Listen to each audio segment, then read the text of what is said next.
Hello everybody, this is Joe. As you can see behind me, this is the golden hour, that last hour just before sunset, and I have found a very golden place to be. I'm currently walking in the woods in the Upper Hillsborough Preserve. Hillsborough? That's just a hard word to say, also to spell. Anyway, I'm enjoying a nice walk. Taking it easy. I started my golden hour a little bit late today. I had some work that was just not getting finished, and I just decided to pound it out and get it done before the show. So yes, I need to work on my habits a little more and on estimating work times. Anyway, just calling that out so I can keep myself honest. I hope you guys are all doing really well. I'm actually celebrating a really nice day and a really nice set of experiences. I did my 80 push-ups today. Continue to get better at tree pose. I find sweatpants are not very good. I do recommend water shoes for the traction. The idea is that in tree pose, which as you know is this, where one leg comes up bent under the other one. As you get higher and higher up, it's really important to have good traction. One way to do that, of course, is to push in. I've discovered that it's really handy to just push pretty hard with my heel.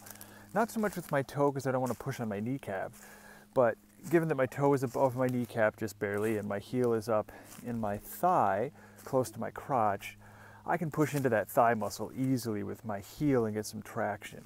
So, when you're purchasing yoga clothes, keep this all in mind and, keep at it. I, as you know, love tree pose. It's my very favorite, and I keep getting better at it, and I'll keep letting you know how to work with it. Another pose, as you know, that I work with is the classic forward fold. I don't know, how many of you bent over to touch your toes, even as calisthenics when we were kids, maybe. It's one of the few stretches that we in the Western world are familiar with. It's one of the top ones that pretty much everybody gets. And of course, alternate it with bending backwards. Put your hands to the sky and do a mild back bend, whatever you can handle. That's a really good way to do it. But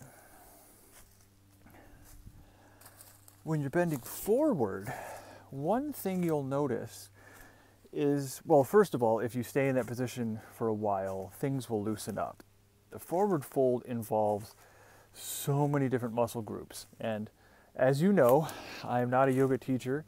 I do not have a vast knowledge of musculoskeletal anatomy, but I do know that this forward fold position involves a lot of different muscles. I can feel my calves sometimes, I can feel it in my thighs sometimes in my back. I mean, your whole body is folding over, and so you're stretching and folding in a lot of different places. So for that one especially, staying there for a minute is really important. And by a minute, I mean as long as you want to. Just more than 20 seconds or whatever. I think we counted to 20 when we were kids or something like that. But do more. Definitely stay folded over for a good amount of time. You'll be surprised. Maybe one muscle group will loosen up, say in your lower back, and then you'll start feeling it in your calves, because you've been able to stretch a little further, and now those are being dealt with. And then when they loosen up, then maybe it's more about your upper back or your thighs or whatever. As you go, many different areas of your body that need that stretch will get it if you let each one do it in turn and then loosen up and then provide a challenge to the next one, etc., etc. So remember that one. Also, just in general, beyond techniques, just remember to feel good. I was reminding myself today that yoga time is a time to feel good no matter what. as long as I'm doing it, I'm winning, right? Don't think about the past or the future, just the present. No regrets, just feel good. And breathing openly and clearly, and just letting everything come and go, and really being open with that. A lot of my yoga teachers, I can't think of a single one that hasn't, they all talk about breathing deeply, give different kinds of breath. That's something I'm going to stay away from right now because I don't have enough knowledge about it. But at some point, I'd like to learn and share about yoga breathing. I think that will be a really cool episode. But I'd like to do some more practice and exercises first. The only breathing techniques I'm familiar with right now are, of course, sometimes to breathe silently, trying not to make any noise, and sometimes breathing through the nose.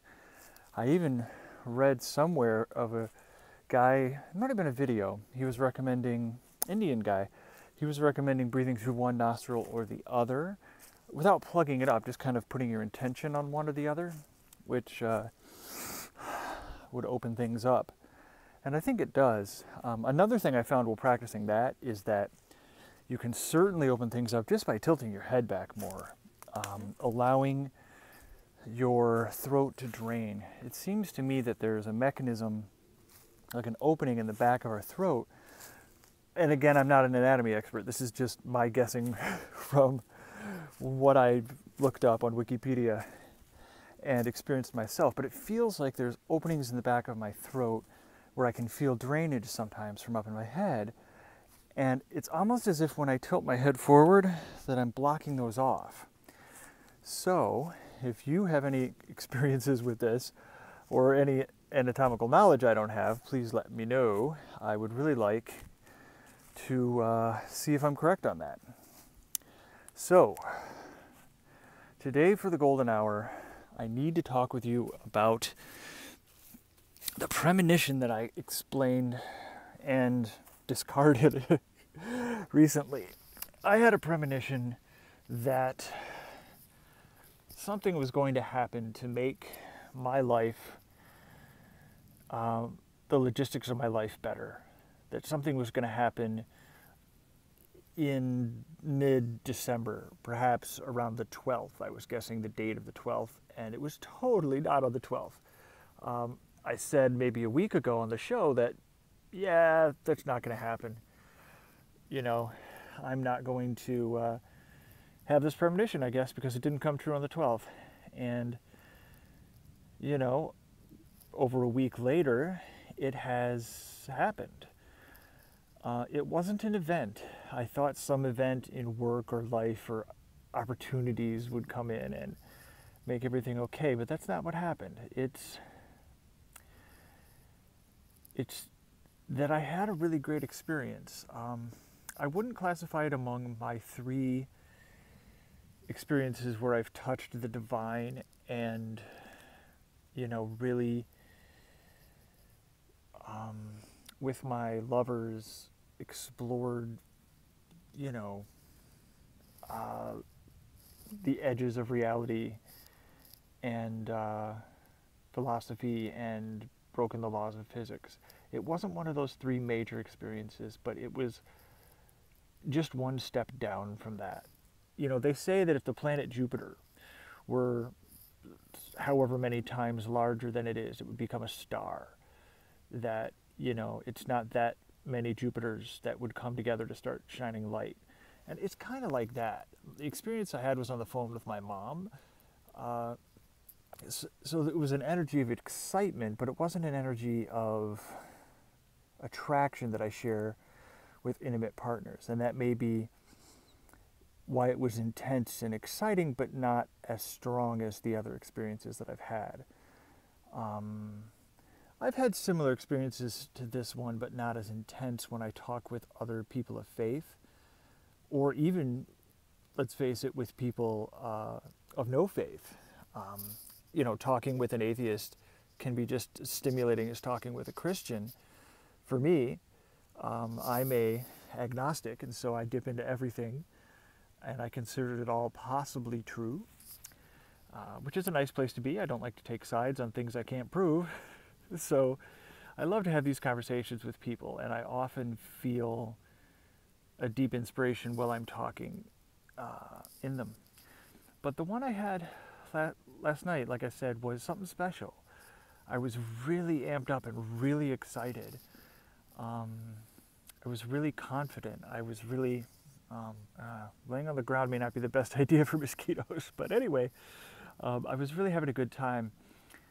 And I was able to kind of realize that where I'm headed now, the direction I'm headed now, going ahead with you guys, sharing myself and all of my thoughts and experiences with my video and website audience, with other audiences through other forms of media that may be coming up. No spoilers, but I'm hoping to extend into a lot of different areas. Partially to see what works, partially just to appeal to wider audiences. You know, some people like videos, some people like audio, some people like this and that.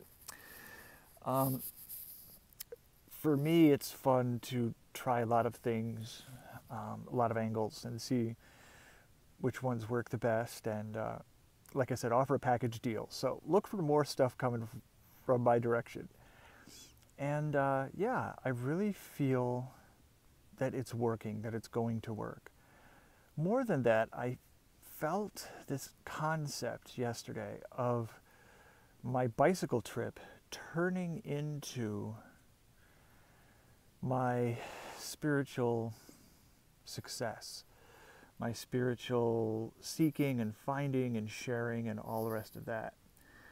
I put so much effort into becoming a traveler, finding a way to make money on the road, finding a way to travel that's inexpensive enough that I can make it work. And I succeeded. It's been, gosh, a month, maybe 2 months since I've been having any issues with camping. It's just easy now. You know, I know what I'm doing. It's easy for me to camp out and bike and travel the world and be a snowbird and go wherever the good weather is, and, you know, work as I go. On the computer, I think some of you know that I work as a writer and an editor on the computer. The funny thing is, all of that energy, all of that effort is becoming something different now. Once that got easy, once that got figured out, I suddenly had more energy and effort to do things like starting this show, you know, 4 or 5 weeks ago. Doing things that I'd always wanted to do and share, and starting to do more. What triggered my experience yesterday, and I hope to trigger many more good experiences, is that I had someone to talk to, but also that I had done some outreach. I had reached out to you guys and put some stuff on the Facebook and on the blog, and linked videos to written content that I had made, and really made an effort to really speak from the heart and be genuine and put stuff out there to you guys. And, well, it really had an effect on my life. Just laying here right now, looking at my own face in the phone camera, at the selfie video, looking at myself saying these beautiful things is inspiring. I suppose you could see the trees, the wonderful tall trees in my glasses as well. You could see the reflection. But the idea is that I learned on my bicycle trip to release a lot of fear, to try things that I thought were impossible, to gamble on things that I didn't know I would succeed on at all.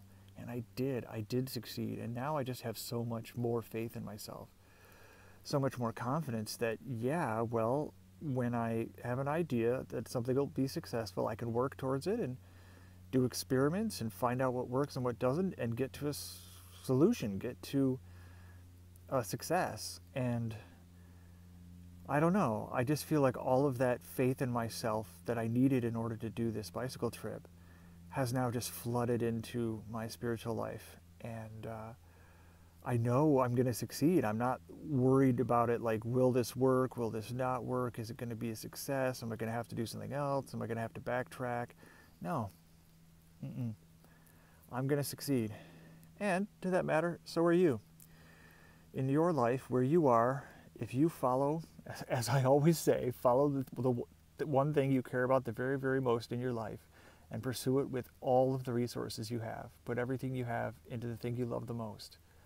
If you do that, for as long as it takes, doesn't matter how long, because it feels good to be on that path, doesn't really matter how long it takes, you will succeed. And I've been telling you guys that. I guess I've been telling myself that too. Like I said, laying here looking up at my selfie face, it's nice to see that man in the mirror telling me all of these wonderful things every day. It's nice to really get a sense of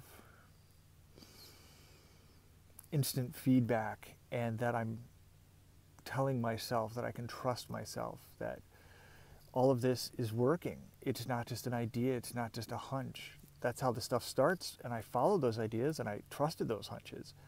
But now it's real. I mean, now things are really working for me. And as I faced my fears yesterday of reaching out to you guys, as I faced my fears of doing more marketing and drawing more attention to myself, releasing, all kinds of fears of judgment and stuff that we have, I'm able to release that stuff. And slowly, over time, bit by bit, just get more and more and more confident. And yesterday I really felt a surge of confidence that I think was building up for quite a while, and was why I had that premonition, because I could feel this surge. My premonition was like, something's going to happen and then I'm going to feel confident. Well, something didn't happen. I just felt confident. That's how manifestations work. I knew that I was going to be confident and not be fearful, and be trusting in myself that I can invest my energies in the future and go there quickly. Not that I have to stay where I am and slave and struggle and maybe get where I'm going in a long time. I really felt that this is working. I'm going to put more energy into it. It's just going to work more. And that makes me super excited. It makes me super happy to see how the world really works, to see how confidence and self-belief really work. So I'm going to leave you there. I just thought I would share you the energetic, though not physical, result of my premonition that did come true. More or less the middle of December. It might be late December by now, but the point is, I had that feeling that I felt that I was going to have. I felt that I was going to feel unafraid, and to know deep inside myself that I was just going to succeed. And I didn't need an outside event to cause that. I just needed to keep doing my show, living my life, doing all my wonderful habits, and enjoying myself, and just getting there naturally. So yay, I got there, and so will you. I'll keep you posted on where we go next. Have a wonderful night. Bye-bye.